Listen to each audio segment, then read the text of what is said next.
तो हम लोग लास्ट वीडियो में हम लोग डिस्कस किए थे question number first exemplar chemistry का और सम बेसिक केमिस्ट्री और some basic concept of chemistry. अब हम लोग डिस्कस करने वाले हैं क्वेश्चन नंबर 2। तो क्वेश्चन नंबर 2 में क्या पूछ रहा है?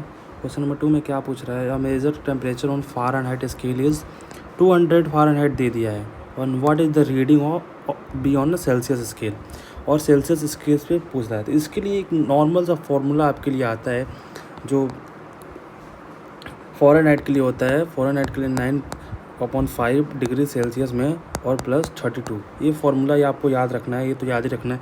और फ़ारेनहाइट अब इसमें पुट कर देना है 200 अपॉन, अब हम लोग को डिग्री सेल्सियस में निकालना है प्लस 32। अब इसको हम लोग सब्स्टिट्यूट करेंगे इधर, तो 200 माइनस 32 इंटू, इसको ऊपर ले जाएंगे आप तो 9.5। अब इसको सॉल्व कर लेंगे हम लोग, तो 93.3 डिग्री सेल्सियस समथिंग आ जाएगा। Option number 3 is right answer. अब हम लोग क्वेश्चन नंबर डिस्कस करेंगे। Question number 3। तो क्वेश्चन नंबर 3 क्या लिखा है? what will be the molarity of the solutions which contain 5.85 degree of NaCl per 500 ml। मतलब कि मोलैरिटी इसका डिस्कस करना है। अगर आपको 5.85 ग्राम ऑफ NaCl है पर 500 ml ऑफ सॉल्यूशन में, तो आपको सिंपल सी मोलैरिटी की फार्मूला लगा देना है। मोलैरिटी क्या होता है? Number of moles of solute upon volume of solutions in litre. अब नॉर्मल सा 5.85 और अपॉन 58.5 0.5 लीटर, ये तो है। और इसको अगर हम लोग सॉल्व करेंगे तो 0.1 अपॉन 0.5 0.2 मोल लीटर इनवर्स, 0.2 मोल लीटर इनवर्स, ये आपका थर्ड आंसर हो जाएगा। अब हम लोग क्वेश्चन नंबर 4 डिस्कस करने वाले हैं।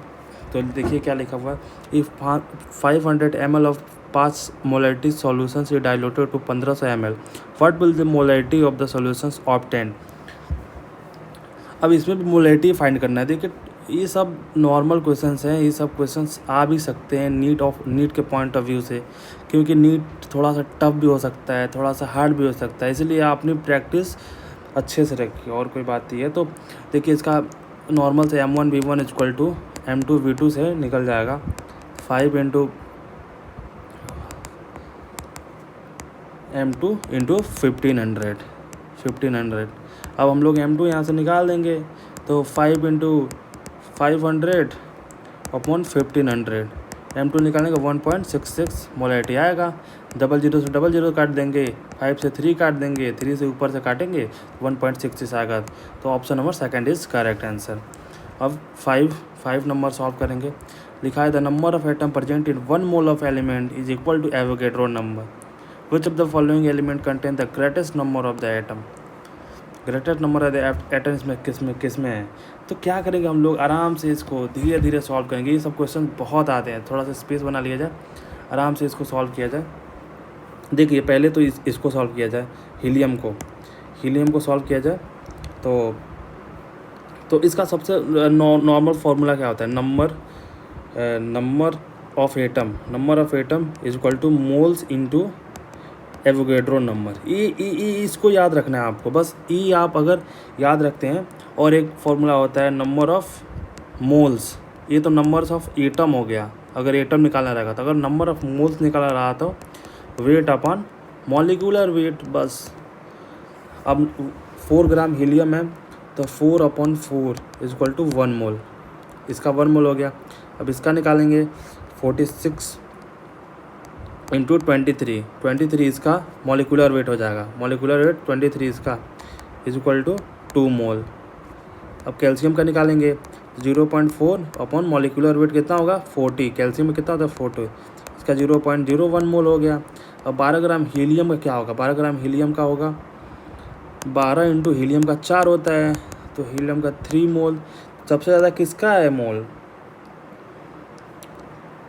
सबसे ज़्यादा किसका है मोल, तो 12 ग्राम हीलियम का है mole. That's our answer, 4 is the right answer.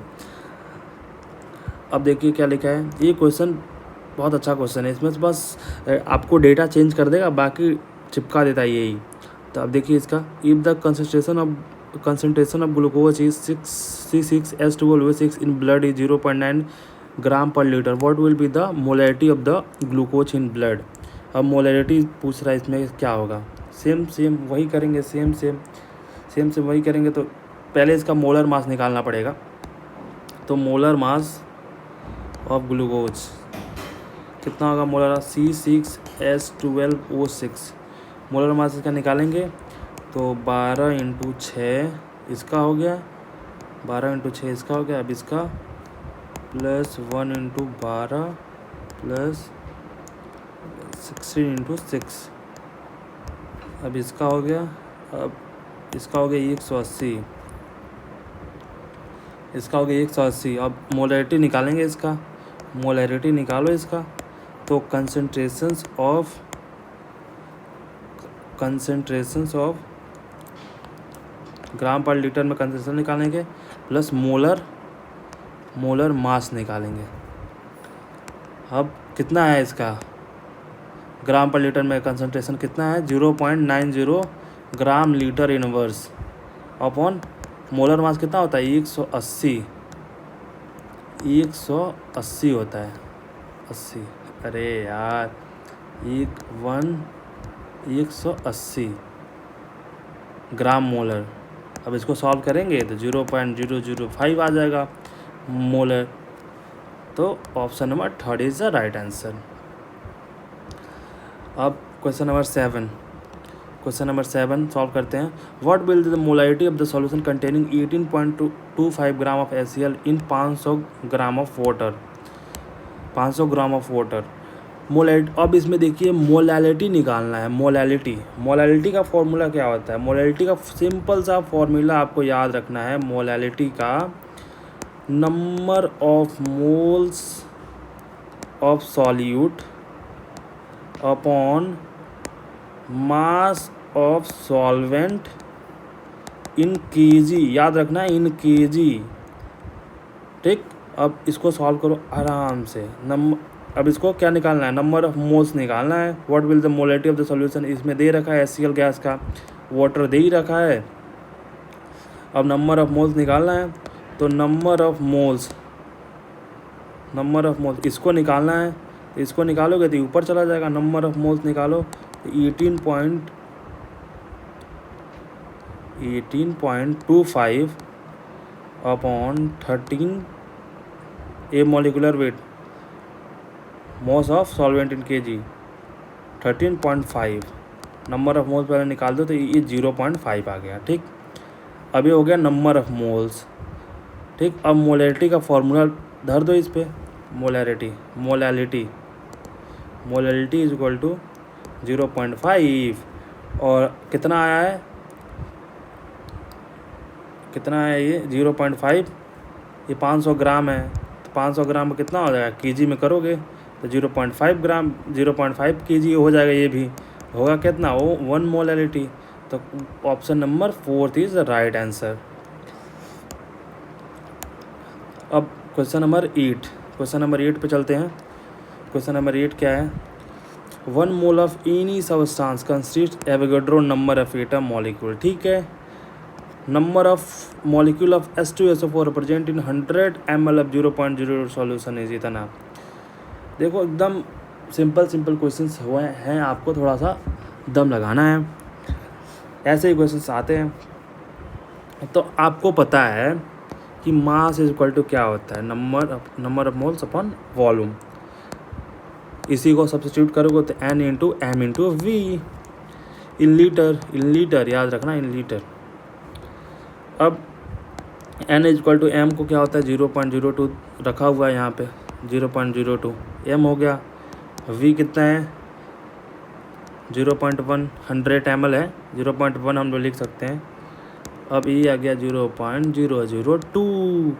अब इसको सॉल्व करो, नंबर ऑफ मॉलिक्यूल निकालो, नंबर ऑफ मॉलिक्यूल निकालोगे तो n इंटू 6.022 इंटू 10⁻23। अब आ गया 0.002 इंटू 6.003 इंटू 10⁻23। अब आ गया इसका, अब इसमें मल्टीप्लाई करोगे तो आंसर आएगा 12.044 इंटू 10⁻13 मॉलिक्यूल, सॉरी 20 मॉलिक्यूल। अब आ गया option number first is the right answer. अब आ गया क्वेश्चन नंबर 9। क्वेश्चन नंबर 9 को सॉल्व करते हैं, कलर चेंज करने दीजिए। हाँ, क्वेश्चन नंबर 9 सॉल्व, कलर अच्छा है। What is the mass percent of carbon in carbon dioxide. ठीक है, ऑप्शन यहाँ पे है आपके। तो मास निकालिए, मास परसेंट का फॉर्मूला पता आप लोग बताइए कमेंट में। मास परसेंट का फॉर्मूला बताइए। इसको एकदम छोटा सा सवाल है, इसको आपको खुद से सॉल्व करना चाहिए, फिर भी मैं करवा देता हूँ। चलिए, मॉलिकुलर मास ऑफ CO2 पहले बताइए क्या होता है। मॉलिकुलर मास ऑफ CO2 का मॉलिकुलर मास क्या होता है। तो 1 इंटू 12 प्लस 2 इंटू 16, ठीक है। सब्स्टिट्यूट करेंगे तो 14 ग्राम आ जाएगा ये CO2 का molecular mass.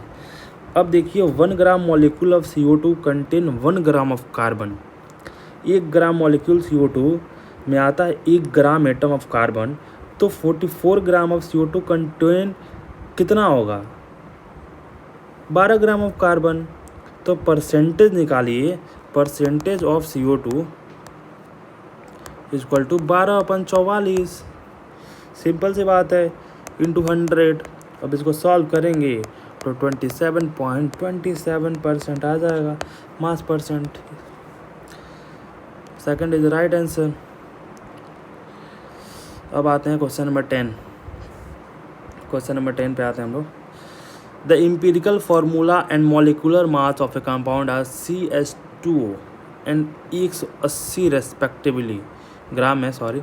What will the molecular formula of the compound. अभी देखिए मॉलिकुलर फार्मूला निकालना है इसका, क्वेश्चन नंबर 10। अभी एम्पिरिकल फार्मूला क्या होता है, एम्पिरिकल फार्मूला क्या होता है, जो कि मास निकालते हैं हम लोग एम्पिरिकल, जैसे कि CH2O का एम्पिरिकल फार्मूला क्या होगा। तो ये देख लिए 4 2 + 16, इसी का जो मास है उसको हम लोग एम्पिरिकल फार्मूला मास कहेंगे, एम्पिरिकल फार्मूला मास कहेंगे। 13 क्या होगा, एम्पिरिकल फार्मूला मास होगा। लेकिन अगर हम लोग किसी compound, what will the molecular formula of the compound, molecular formula निकालना है तो N is equal to molecular formula mass upon empirical formula mass, empirical formula mass. ठीक, तो इसको सॉल्व करो। 180 दिया हुआ है आपको और 30 निकाले हैं आप, 6। अब मॉलिकुलर फार्मूला इसका निकालना है, 6 आ गया। अब मान लीजिए मॉलिकुलर फार्मूला कैसे निकालेंगे आप, देखिए यहाँ पे हम लोग इस फार्मूले को यहाँ पे रखेंगे CH2O, और कितना आया है मॉलिकुलर फार्मूला 6। अब इसमें 6 का मल्टीप्लाई करेंगे तो C6H12O6, that's our answer, the third answer. आगे चलते हैं। If the density of the solution is इतना, द मास इज इतना, सॉल्यूशन इन सिग्निफिकेंट फिगर। अब देखिए इसमें हम लोग का यूनिट एंड डायमेंशन पूछ दिया, तो क्वेश्चन ऐसे ही आएंगे। 11th सॉल्व करते हैं इसको। तो डेंसिटी कितना होता है, डेंसिटी ऑफ सॉल्यूशंस, डेंसिटी कितना होगा 3.12 गिवन है, ठीक है। Volume of solution 1.5 ml given है। तो मास ऑफ सॉल्यूशन कितना हो जाएगा, mass of solutions is equal to volume into density. Volume कितना है, बस इंटू कर दीजिए, इंटू 3.12, 4.68। देखिए यहाँ पे ऑप्शन में 4.68 भी दिया हुआ है, ऑप्शन में देखिए यहाँ पे 4.86 भी दिया हुआ है, 4.86 भी दिया हुआ है, 14.6 भी दिया गया है। ऑप्शन में घुमा सकता है, पर इसमें देखिए क्या लिखा है, सिग्निफिकेंट फिगर। सिग्निफिकेंट फिगर जो यूनिट एंड डायमेंशन आपको अच्छे से पढ़ के आना होता है। तो सिग्निफिकेंट फिगर मतलब क्या होता है, अप टू 2 सिग्निफिकेंट फिगर, मतलब 2। तो 4.46 तो आया, लेकिन हम लोग लिखेंगे 4.7 ग्राम। That's our answer is first. Correct answer is first. अब आ गया क्वेश्चन नंबर 12। ये वाला क्वेश्चन बहुत आ रहे हैं आजकल नीट के एग्जाम में। विच of the following statement is about compound is incorrect. अब इसमें से इनकरेक्ट पूछ देगा तो आपको सारा ऑप्शंस पढ़ना पड़ेगा, तब उसमें से आप एलिमिनेट करोगे। तो molecule of compound has atom of different element, नहीं ये सही है। Compound of atom of different element, हाँ डिफरेंट एलिमेंट हो सकता है। A compound atom can not be separate into its constituent element by physical method of separation में कहाँ होता है, केमिकल में। इतना छोटे छोटे एटम होते हैं, फिजिकल मेथड में कहाँ सेपरेट होगा। A compound retain the physical property of its, अभी हम लोगों ने बताया फिजिकल मेथड में नहीं होगा तो रिटेन कैसे हो जाएगा, ये गलत है। तो option third is right answer of it incorrect. The ratio of atom of different element in a compound is fixed. हाँ सही है। अब आते हैं क्वेश्चन नंबर 13। तो विच of the following statement is correct about the reaction given below. अब आ जाइए, हम लोग थोड़ा बहुत रेडॉक्स रिएक्शन का तड़का लगाते हैं। 4Fe सॉलिड में दिया गया है, 3O2 गैस में दिया गया है और 2Fe2O3 गैस में दिया गया है। अब आप लोग पढ़िए क्वेश्चंस, क्या लिखा हुआ है। Total mass of iron and oxygen in reactant, total mass of iron and oxygen in product, therefore it follow law of conservation of मास। सही तो लग रहा है, total mass of iron and oxygen in reactant, ठीक है। Total mass of iron and oxygen product, ठीक है, it follow सही है, ये ऑप्शन सही है, पर फिर भी हम लोग सारे ऑप्शन पढ़ेंगे, सारे ऑप्शन पढ़ना चाहिए। Total mass of reactant is equal to total mass of product, law of नहीं लॉ ऑफ मल्टीपल ऐसे कहाँ होता है, गलत है। Amount of Fe2 can increase by taking, नहीं गलत है, एक्सेस में कहाँ होता है। Amount of Fe2 produce will be decrease the amount of anyone, नहीं सब होता है, एनीवन कुछ नहीं होता है। तो ऑप्शन फर्स्ट इज करेक्ट। अब आता है question number 14। Which of the following reaction is not correct according to the law of conservation of mass. मतलब which of the following reaction is not correct, इसमें देखिए इनकरेक्ट पूछा है। अब the law of conservation, अभी हमने law of conservation नीचे पढ़ा है क्या होता है। Total mass of law of conservation यहाँ पे पढ़ा है, छोड़िए यहाँ पे देखिए total mass of iron and oxygen in reactant equal to total mass of iron and oxygen product. देखिए यहाँ पे मतलब ये वाला और ये वाला दोनों इक्वल होना चाहिए, फिर law of conservation of mass होता है। तो देखिए इसमें इक्वल कौन है, तो देखिए 2mg प्लस O2, एक सॉलिड में एक गैस में है। तो देखिए यहाँ पे भी इक्वल नहीं हो गया, 2mg प्लस O2। यहाँ पे देखिए 3C3H8 गैस में है, ये भी गैस में है, ये भी गैस में है, ये भी गैस में है। सॉलिड में आ गया था, इस सॉलिड में आ गया था, गैस में आ गया था, सारा गैस में होना चाहिए। देखिए ये गैस में, सब गैस में है।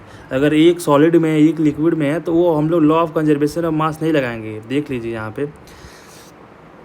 पे सॉलिड है, गैस है, फिर भी यहाँ पे गैस है, तो गैस और गैस का क्या केवल लिया गया है, आयरन एंड ऑक्सीजन लिया गया है। देखिए ये वाला और ये वाला लिया गया है रिएक्शंस, इसलिए law of conservation of mass not correct यहाँ पे पूछा हुआ है।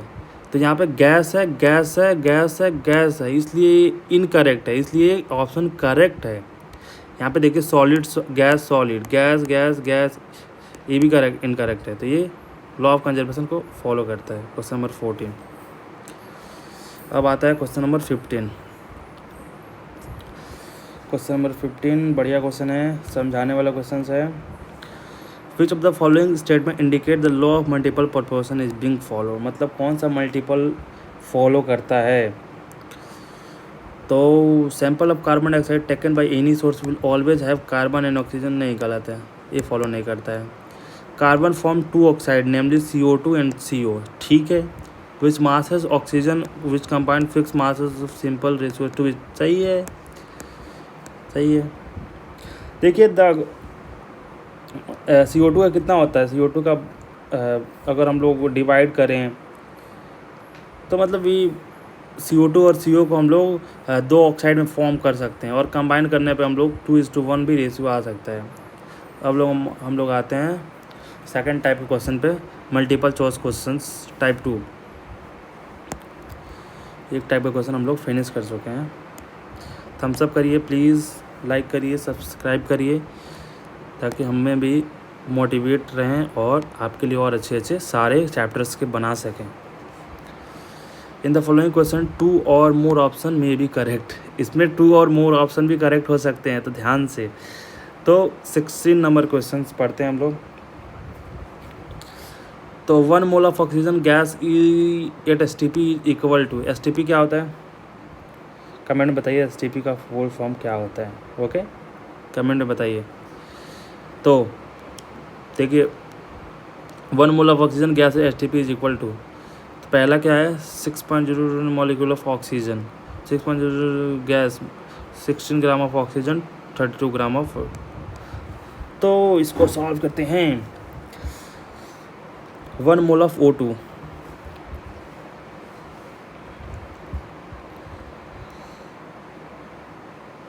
वन मोल ऑफ O2,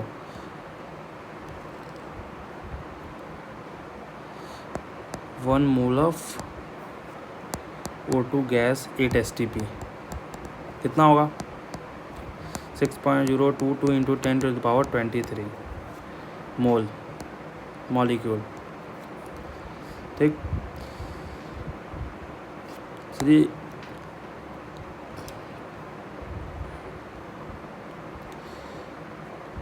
एक मिनट रुक जाओ बच्चों, एक मिनट। ये वाला क्वेश्चन हम अलग वीडियो में बना कर डालते हैं, क्योंकि ये वाला क्वेश्चन थोड़ा लॉन्ग हो जाएगा और इसमें यहाँ पे स्पेस नहीं है। ये वाला क्वेश्चन 16 क्वेश्चंस और 17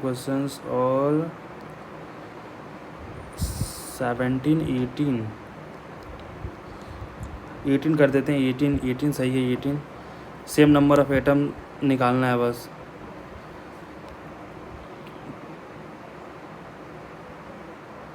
सेम नंबर ऑफ एटम निकालना है। चलिए कर ही देते हैं यहाँ पे बच्चे, आपको लिए 16 कर ही देते हैं। थोड़ा सा जगह इसमें बनाते हैं, फिर यहाँ पे करते हैं 16 ठीक। यहाँ पे थोड़ा सा जगह आ गया। तो 1 मोल ऑफ O2 गैस 6.0 × 10⁻23, तो इसका कितना होगा 32 ग्राम हो जाएगा। ऑक्सीजन का कितना होगा 32 ग्राम हो जाएगा ऑक्सीजन का। तो 1 mole of oxygen gas is equal to molecular weight of oxygen as Avogadro number. तो ऑप्शन ए और डी इज़ करेक्ट। ये भी हो सकता है STP के लिए। तो 16 नंबर हो गया। अब आते हैं sulphuric acid react with sodium hydroxide as follows, H2SO4 2NaOH, इतना बन गया, ठीक है। तो 1 litre of 0.1 sulphuric acid solution is allowed to react with 1 litre of 0.1 mole sodium hydroxide solution, the amount of sodium sulphate form and its molarity in the solution obtain is, ठीक। तो इसमें क्या करना है कि कितना amount of sodium sulphate form होगा and molarity of the solution obtain होगा। इसमें अच्छा क्वेश्चन पूछा गया, तो इसको सॉल्व करते हैं हम लोग। इसमें एक और दोनों, इसमें देखिए 16 में 2 ऑप्शन करेक्ट है, इसमें भी 2 ऑप्शन करेक्ट हो सकते हैं, तो थोड़ा ध्यान से, ठीक। तो इसके लिए तो बिल्कुल ही जगह नहीं है, मतलब थोड़ा सा हम सॉल्व करेंगे लेकिन फिर भी जगह नहीं है। तो इसमें molarity of sodium sulphate Na2SO4 निकालना है। तो नंबर ऑफ मोल्स निकालना पड़ेगा, हम समझा देते हैं। और वॉल्यूम ऑफ लीटर निकालना पड़ेगा। तो नंबर ऑफ़ मोल्स निकालोगे आप लोग तो कुछ समथिंग 0.05 आएगा नंबर ऑफ़ मोल इसका, और वॉल्यूम कितना है 2 है।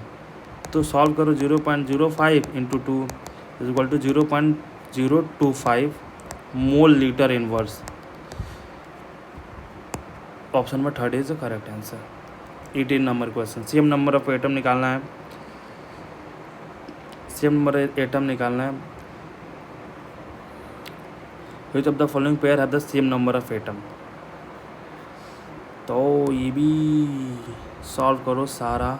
18 gram of N2, 12 gram of C, 23 gram of Na solve करना पड़ेगा। तो फॉर्मूला क्या होता है, जगह बना लें, थोड़ा सा जगह अच्छे से बना लें। तो 16 gram of O2, 16 gram of O2, ठीक है। यहाँ पे सबसे पहले number of atom of nitrogen is equal to mass upon atomic mass, ठीक, इनटू एवोगैड्रो नंबर। तो मास कितना है 28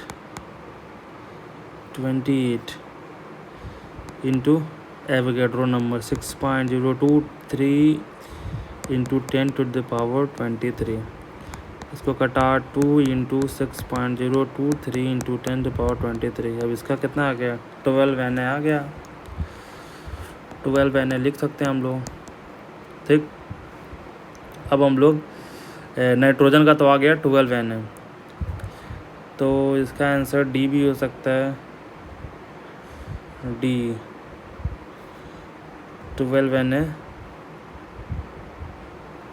12 Na। अब देखिए डी नाइट्रोजन का निकालें हम लोग, 23 ग्राम ऑफ 32 ग्राम में नाइट्रोजन का निकालें, तो सी भी हो सकता है। अब इसका निकालते हैं हम लोग, इसका निकालते हैं। तो number of atom of carbon, number of atom of carbon is equal to 12/12 into 6.023 into 10⁻23, ठीक हो जाएगा। फिर से ऐसे ही निकालेंगे, इसको कट जाएगा, बराबर हो जाएगा। अब number of atom of Na sodium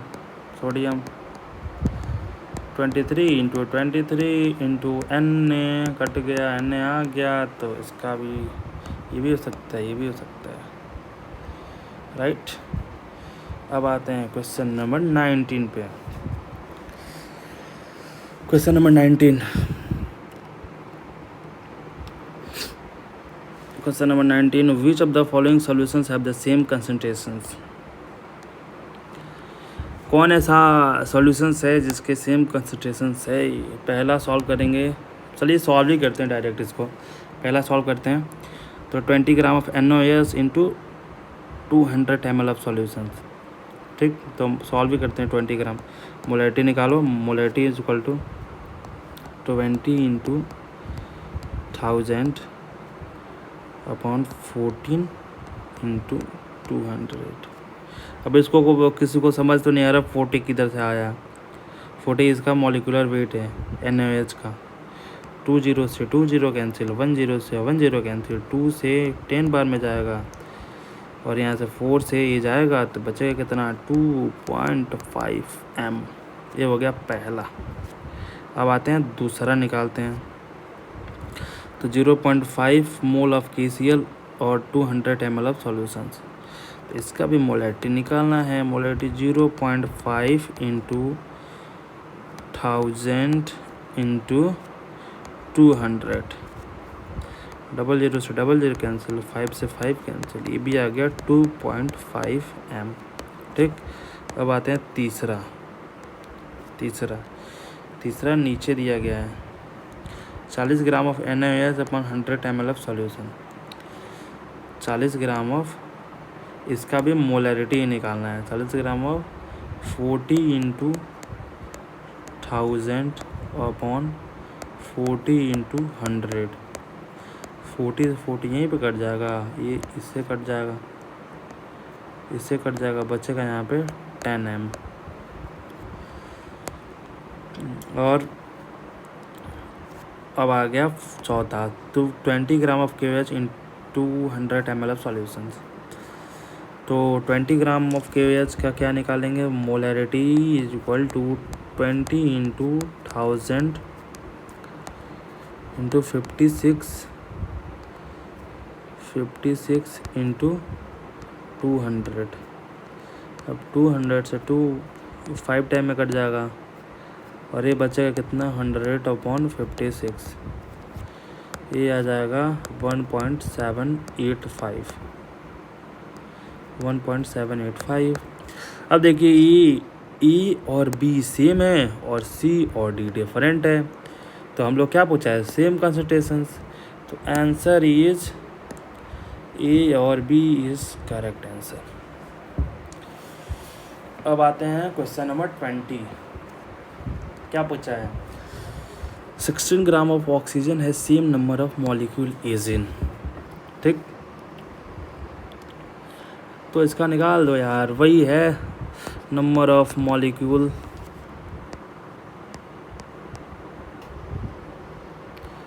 number of molecule of O2 in 16 gram of O2, 16 into 32 into 6.023 into 10⁻23। अब यहाँ पे 1/2 को हम लोग 0.5 देख सकते हैं, इंटू 6.023 इंटू 10⁻23, मतलब इसको इतना भी लिख सकते हैं कि 0.5 Na मॉलिक्यूल आ सकता है इसमें। ठीक, तो 20 में, ठीक है। अब हम लोग सॉल्व करो फिर से, 16 वाला सॉल्व कर दिया ए, तो 0.5 आया है, फिर बी सॉल्व करो, फिर सी सॉल्व करो, ऐसे ही सॉल्व करते रहो यार, सॉल्व हो जाएगा आराम से। तो इसका आंसर सी और डी आएगा, आराम से सॉल्व करो। सी मतलब 14/14, 14/28, 28/13, N2 है 1/2, 0.22 आ जाएगा, 0.5 आ जाएगा, यहाँ पे दोनों ऑप्शन हो जाएगा। सॉल्व करो, आप भी कुछ सॉल्व करो। Which of the following term are unitless, कौन सा टर्म जो है यूनिटलेस है, तो जिसमें वॉल्यूम है unitless, molarity is not unitless, molarity is not in the mole fraction is unitless, mass percentage unitless. तो option 3rd and 4th is correct. Question number 22, one of the statement of the Dalton atomic theory is given below. Compound are formed when the atom of different element combine in a fixed ratio. Which of the following lies not related to this statement?